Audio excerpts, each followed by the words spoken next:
Hi friends, आप सभी को हैप्पी दिवाली। आपको दिवाली की हार्दिक शुभकामनाएं। दोस्तों, आज की हमारी कहानी है गरीब की दिवाली। कहानी को अंत तक जरूर सुने। दीपावली का पर्व नजदीक आ रहा था और स्कूल में सभी बच्चों के मन में मानो खुशियों के पंख लग गए हो और तमाम तरीके से रोज नए पटाखों की लिस्ट बनाते और फिर अचानक दूसरे पटाखे याद आ जाते तो पहली लिस्ट के चिट्ठे करके चारों ओर उड़ा देते। कोई अपने लिए नए कपड़े खरीदने की सोच रहा था तो किसी ने साल भर बचत करके पटाखे खरीदने का सपना देख रहा। किसी किसी का तो ये हाल था कि दिन रात पटाखों के बारे में सोचते रहने के कारण उसे सपने में भी रंग बिरंगी फूलझड़ियां और आतिशबाजियां दिखाई देती थी। आज सभी बच्चे बहुत खुश थे क्योंकि दीपावली की छुट्टियां शुरू होने जा रही थी। तभी प्रिंसिपल सर ने सभी बच्चों का हॉल में बुलाया और दिवाली की शुभकामना देते हुए कहा, मैंने आज एक महत्वपूर्ण घोषणा करने के लिए तुम सबको यहाँ बुलवाया है। प्रिंसिपल सर मुस्कुराकर बोले, जो भी छात्र सबसे शानदार और धूमधाम तरीके से दीपावली का पर्व मनाएगा उसे विद्यालय की तरफ से 5,000 रुपए का इनाम दिया जाएगा। इतने रुपए की बात सुनकर तो मानो छात्रों का उत्साह 1000 गुना बढ़ गया और वे खुशी से ऐसे झूम उठे मानो उनके हाथों में 5,000 रुपए आ ही गए हो। वे आपस में अपनी तैयारियों के बारे में बात करते हुए और एक दूसरे को दीपावली की बधाई देते हुए स्कूल से घर जाने के लिए दौड़ पड़े। सबसे बेहतर करने की होड़ में बच्चों ने जोरों शोरों से नए नए तरीकों को अपनाकर अपनी कमर कस ली। चिलमिल करने वाली झालरें घरों की मुंडेरों की शोभा में चार चांद लगाने लगी। नीली, लाल, हरी, पीली और भी न जाने कितने रंगों की मेल की रंगोली उनके घरों के आगे सजकर एक नई आभा बिखेरने लगी, मानो आसमान से उतरकर इंद्रधनुष धरती पर आ गया हो। जिस दिन दिवाली थी उस दिन प्रिंसिपल सर शाम को अपने स्कूल के आसपास के बच्चों के घरों की तैयारियां देखने निकल पड़े। बच्चों ने सच में इनाम पाने के लालच में जी जान लगा दी थी और सभी ने बहुत मेहनत की थी। किसी के घर में रंगीन सितारा ऐसे नाच रहा था मानो वो आकाश में टिमटिमाते हुए तारों को मात दे रहा हो, तो किसी के घर की छत पर छोटे छोटे जगमगाते बल्बों से बनी झालर मन को बरबस ही मोह ले रही थी। खूबसूरत मिट्टी के दियों की कतारों का तो कोई जवाब ही नहीं था। जिन घरों की सजावट उनको बहुत पसंद आ रही थी उन बच्चों के नाम वह एक सूची में लिखते जा रहे थे। तभी उनकी नज़र एक बहुत ही छोटे और साधारण से मकान पर पड़ी जिसमें रंग रोगन तो दूर की बात, दरवाजे के बाहर एक दिया तक नहीं जल रहा था। उत्सुक का वंश वह उस घर की ओर चल पड़े और पास जाने पर उन्होंने देखा कि कमरे के अंदर से दिए की मुदिम रोशनी का प्रकाश आ रहा था। खिड़की से झांकने पर उन्होंने देखा कि बिस्तर पर एक कमजोर सी औरत लेटी हुई थी और उसके बगल में एक लड़का खड़ा था।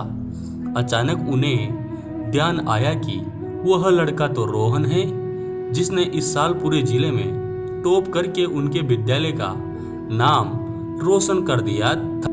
वह अंदर जाने ही वाले थे कि तभी वह औरत रोहन से बोली, बेटा, उधर आले में कुछ पैसे रखे हैं, तू जाकर अपने लिए कुछ मिठाई और पटाखे तो ले आ।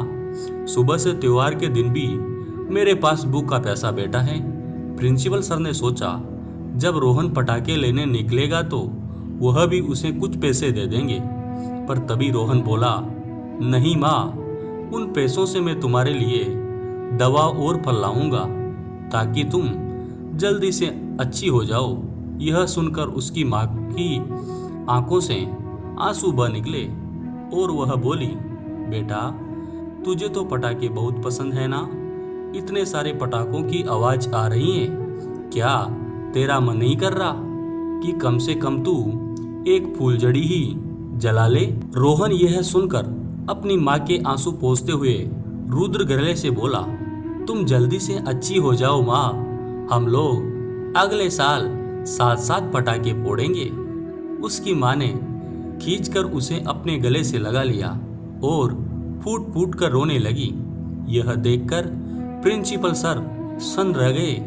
उस अंधेरे कमरे की रोशनी ने उनके मन में एक ऐसा उजाला भर दिया था जिसकी चमक के आगे सारे शहर की रोशनी फीकी पड़ गई थी। वह अंदर जाकर रोहन से बात करना चाहते थे, उसे सांत्वना देना चाहते थे, पर बार बार उनका गला भर आता था। इसलिए वह चुपचाप अपने आंसू पोंछते हुए वहां से चले गए।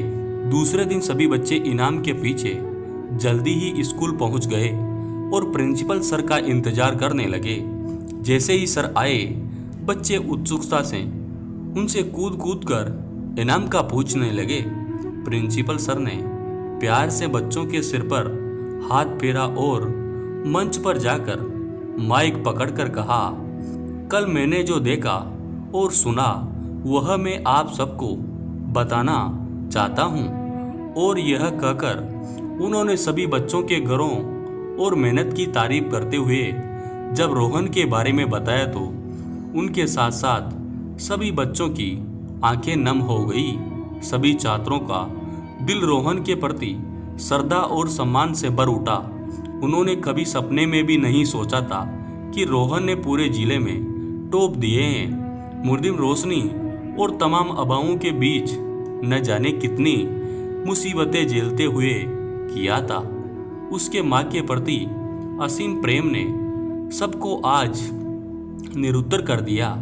उन्हें एहसास हुआ कि वो अपनी मम्मी पापा के बहुत महंगे कपड़े और पटाखे खरीदने के बाद भी कभी खुश नहीं होते, बल्कि उन्हें सारे साल कहते हैं कि उन्हें दिवाली में तो खास मजा ही नहीं आया था।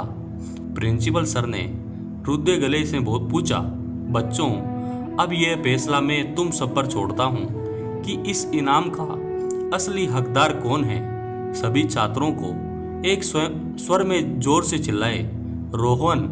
और फिर सब एक कोने में खड़े खुशी के मारे रोहन को खुशी के मारे उठाकर मंच की ओर ले चले, जहां पर प्रिंसिपल सर ताली बजाकर उसे गले लगाने के लिए खड़े थे। और अब बच्चों को भी घर जाने की जल्दी थी, क्योंकि आज उन्हें अपने मम्मी पापा से माफी भी तो मांगनी थी। और यह दिवाली रोहन के साथ साथ सभी के जीवन में बहुत खुशियां लेकर आई थी। आपके भी यह दिवाली बहुत खुशियां लेकर आएगी। अगर आपको ये कहानी अच्छी लगी तो हमारे YouTube चैनल को सब्सक्राइब कीजिए और लाइक कीजिए।